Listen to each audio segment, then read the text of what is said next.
l'honorable Jean-Michel Nintu a fait une sortie, donc beaucoup d'internautes veulent le voir en coalition avec Maurice Kamto. D'ici la fin de cette vidéo, on va voir si cette coalition est possible. Mais qu'est-ce que Jean-Michel Nintu a pu dire que les fans de cette communauté croient que c'est important pour les deux hommes de se mettre ensemble pour pouvoir challenger l'homme lion? Le MRC a toujours prôné la coalition avec le peuple. Souvenez-vous, en 2018, le professeur Maurice Kamto avait dit, dans le projet de la Renaissance, ce qui est important, c'est que le peuple se libère. Ce n'est pas un jeu des leaders politiques, quel que soit leur courage. C'est d'abord une histoire du peuple qui prend conscience et décide de se relever. C'est un peu comme si tu es tombé et qu'il faut te relever. Vous en conviendrez avec moi que si quelqu'un te prête la main, eh bien, cette personne serait toujours redevable. On n'est pas en train de dire qu'il n'y a pas une coalition possible entre M. Jean-Michel Nintu, désormais du FCC, et le professeur Maurice Kamto, qui attend encore son élection du 9 au 10 décembre prochain au Palais des Congrès de Yaoundé pour pouvoir avoir l'assentiment de ses militants avant de se déclarer candidat pour l'élection présidentielle 2025 ou avant. Voilà, on va mettre cela entre parenthèses et entrer dans ce que Jean-Michel Nintu a pu dire qui est tellement inspirant pour les membres de cette communauté. D'abord, il s'adressait au ministre des Travaux publics, Nganou Djoumessi, en lui disant, dans les mots simples, terre à terre, que tu es incompétent. Et il ne doit pas passer par mille chemins pour lui faire constater son incompétence. Il commence d'abord avec le rapport coutumier du Premier ministre de novembre 2022, où le Premier ministre faisait état de nécessité des routes qui sont en attente d'être bitumées au Cameroun. Il parlait alors de 810 km de routes qui devraient être bitumées. Et donc, seulement 0,6% de cela a été réalisé. Soit 368, qui représente 0,6%, pardon, soit 378 km de routes bitumées contre 432 de routes tracées, c'est-à-dire des routes qui sont encore en terre, ce qu'on appelle généralement les routes secondaires. Et selon un rapport de Jean-Michel Nintu, de Nganou Djoumessi qu'il était venu présenter à l'hémicycle, il avait dit qu'il a besoin de plus de 800 milliards pour pouvoir maintenir les routes en état. Et Jean-Michel Nintu lui fait constater qu'il a tout de même quand même pu mobiliser 41 milliards. Sauf que ses préoccupations ont rapidement changé. Il est passé de cette maintenance dont il avait besoin de 800 milliards pour directement attaquer plutôt le projet des péages automatiques. Jean-Michel Nintu commence par lui demander, tu as pris les 41 milliards où? Et de deux, quelle était l'urgence de ces péages automatiques? Avant de se souvenir que non, il les avait dit que la recette qui provient des péages manuels qu'on a dans nos routes, eh bien, sont détournés à près de 50% chaque année.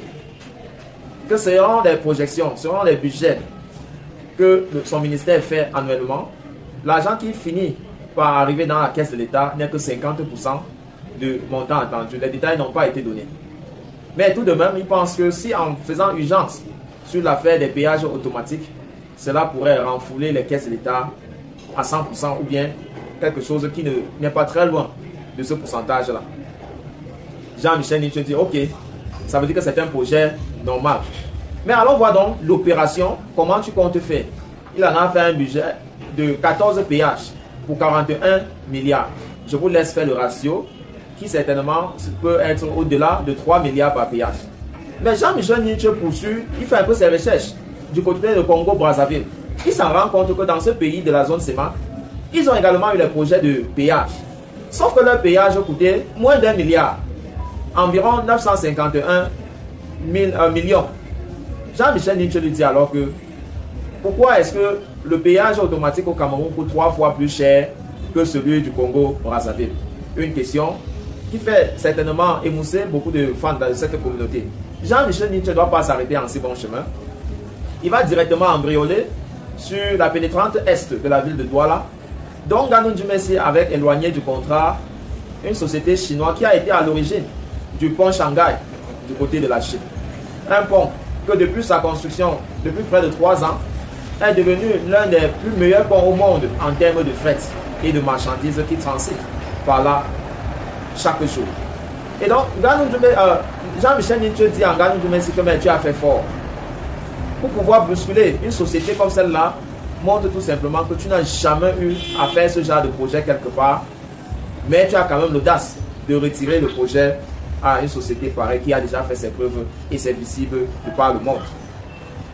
Jean-Michel Ninche va passer par là pour citer d'autres cas des routes sur le territoire national qui restent toujours inachevées. Que ce soit le Bamenda Babadjo Ring Road, que ce soit dans le Yon Ekele, que ce soit à Douala, que ce soit dans le nord, Mora, Dabango et bien d'autres routes. L'honorable Jean-Michel Ninche va citer tout cela au ministre des Travaux publics, Nganou Djoumensi, avant de lui dire qu'on a véritablement l'impression que c'est du chaos dans son département ministériel depuis qu'il a pris la tête de ce ministère-là. Et que celui qui ne peut pas voir cela est quelqu'un qui a soit la myopie ou alors tout simplement qui a refusé de voir ou bien qui est dans la mangiature. Alors, Jean-Michel Ninche dit alors, voilà donc, dames et messieurs, la remarque que l'honorable Jean-Michel Ninche a fait face au ministre des Travaux publics, Nganou Djoumensi, qui a régulièrement organisé les meetings du RDPC du côté dans le Bamoutos, où il est chef de la délégation permanente du RDPC dans le Bamoutos. Et d'après les commentaires que j'ai lus dans la communauté, les gens se disent que s'il est maintenu malgré son inaptitude, telle que Jean-Michel Ninche l'a décrit, c'est certainement parce qu'il distrait les fonds de l'État et bien investi dans le parti de M. Bia. Vous savez, c'est un parti qui régulièrement confondent les caisses de l'État avec leurs propres caisses. Ce n'est plus une nouvelle pour personne, c'est un constat qu'on a fait depuis fort longtemps et qui ne change pas. Et vous allez donc comprendre cela dans la prochaine vidéo, lorsque Aristide Mono pose un regard critique sur le rapport de la CONAC pour l'année 2022 qui est sorti le 27 octobre prochain, qui se moque quand même des Camerounais en disant qu'il y a uniquement 4 milliards qui a été déjoué de la caisse de l'État en 2022. Et donc, je vous invite à suivre également cette vidéo sur la corruption et vous allez comprendre pourquoi un athlète comme Francine Nganou peut arriver au pays et que les autorités du pays trouvent qu'il n'y a pas l'argent pour mobiliser les gens pour aller le saluer. Parce que peut-être que l'intérêt n'est pas, ne leur revient pas directement. Moi, je continue toujours à dire, lorsque Kylian Mbappé est entré au Cameroun, c'était l'éblouissement partout. C'est tout le Cameroun qui paniquait parce que Kylian était au Cameroun. Mais l'enfant du pays entre. Eh bien, comme le rapport de la CONAC dit, il n'y a que 4 milliards. Et l'honorable Ninche dit également que voilà, quelqu'un qui est visiblement en train de distraire les fonds de l'État, il est maintenu. Et beaucoup de fans de cette communauté pensent que ce genre de regard que pose Jean-Michel Ninche sur 180 députés, pourquoi est-ce qu'il est le seul qui voit cela tout le temps? Vous vous rappelez de tous les scandales que Jean-Michel Ninche a soulevés depuis l'hémicycle, passant par la Covid. Chaque fois qu'il a eu l'opportunité d'attirer l'attention des différents ministères, eh bien il n'a pas manqué. Même si cela se fait et puis ils ont déjà leur discours qui viennent tenir en réponse. Mais le peuple n'est pas dupe. Ce peuple-là reconnaît à l'honorable Jean-Michel Ninche quelqu'un de brave, quelqu'un de courageux. Et voilà pourquoi on lui rapproche au mouvement pour la renaissance du Cameroun, donc au professeur Maurice Kamto. Walem, lors de sa sortie à quelques jours du lancement de ce parti, le FCC, a dit si à l'approche de l'élection présidentielle 2025, eh bien il est clair que les tendances se penchent pour le MRC, ça serait sans surprise de voir Ninche finalement aux côtés de Maurice Kamto.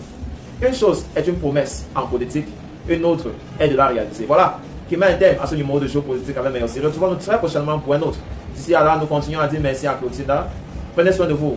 Restez hors du danger.